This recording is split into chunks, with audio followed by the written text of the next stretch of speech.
I'm Miss Julie, and I am going to show you how to make a very simple Play-Doh recipe. The good thing about this Play-Doh recipe is that it does not contain boiling water, which is unfortunately in a lot of ways make Play-Doh, and it also doesn't have cream of tartar. Most of the things you will have on hand in your house: flour, cornstarch, salt, and water.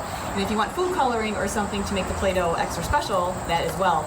I thought it was odd that even though when I looked up online how to make Play-Doh without using the stove, boiling water still became a factor. In this recipe, it's cold water, so it's perfect for toddlers. Here's a sample that my daughter, who's 11, made last night, and she was playing with it for like hours. Super soft, as you can see. She used, in this one, about 10 drops of blue. So you can tell that if you want like a good color, like a good saturated color, you're going to put a lot of food dye in there. All right, so we're going to start with our ingredients. With our flour base, we have 1 cup of flour, and I'm going to put this in one bowl. And then we also have cornstarch, and this is 1 tablespoon of our cornstarch.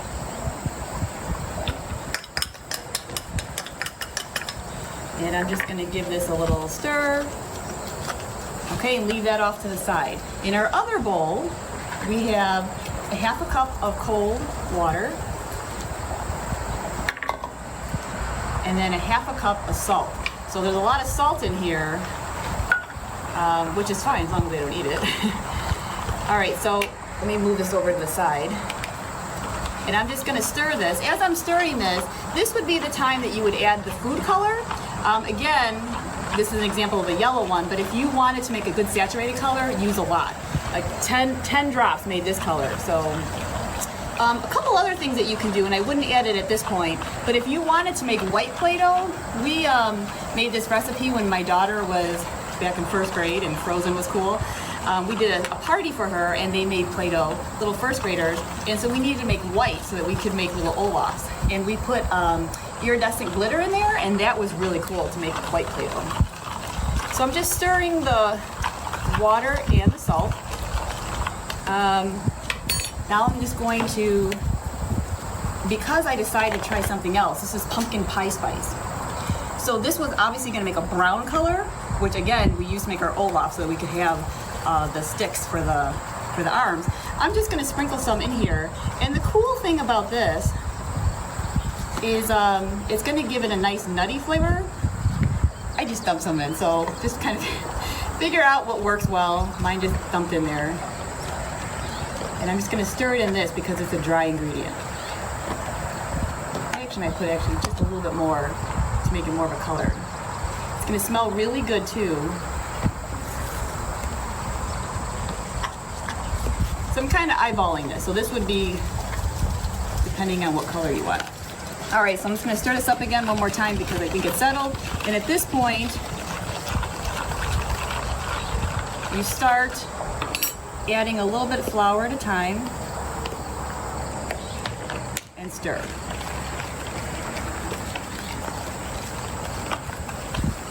I recommend doing this on a cutting board because, as you can see, I'm kind of overflowing my bowl here and getting all over the place.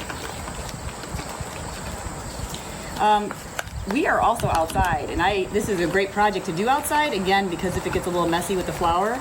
We are outside our library, and we're just west of our library. Our library is right here, and if you come out here into the pavilion, it is gorgeous out here with all of our landscape and all of our flowers. So check it out the next time you come to the library. Okay, as we do that, I'm just going to continue adding some more flour.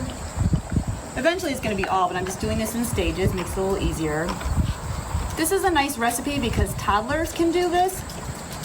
There's nothing in here that, no hot water, and no ingredients that would be unsafe for them. Okay, it's starting to form our dough, so I'm just going to put the rest of the flour. And once you start getting to the point where it's mostly incorporated, you just give it a couple more little swirls here. And it looks pretty good to me.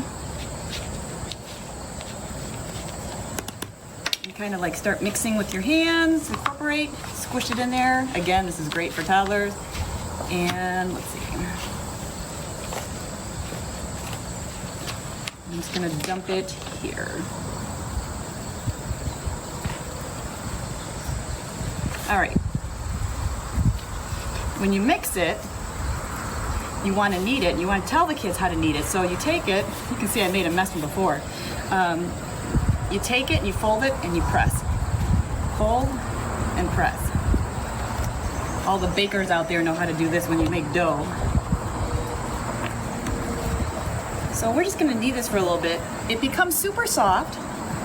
This is actually excellent too, not only just to make and play with, but something to squish. And we know that all the kids are going back to school, and whether they need something in their hands, just kind of squishing their hands while they're doing their home learning. This could be an easy way to do it. All right, now I'd probably knead this a little bit longer, but for time's sake of this video, I'm gonna roll it into a little ball and to show you how the Play-Doh turned out. And it does smell like pumpkin pie spice, really good. And we're just gonna put this in a Ziploc bag. Try to get as much air out as you can, and it'll store in there. As long as someone keeps playing with it, it'll last. But hey, if it gets hard, make another one, because you have all the ingredients at home. I hope you try this at home. It's a lot of fun. My 11-year-old liked it too, so even get your older kids to try. Have fun with Play-Doh. Bye.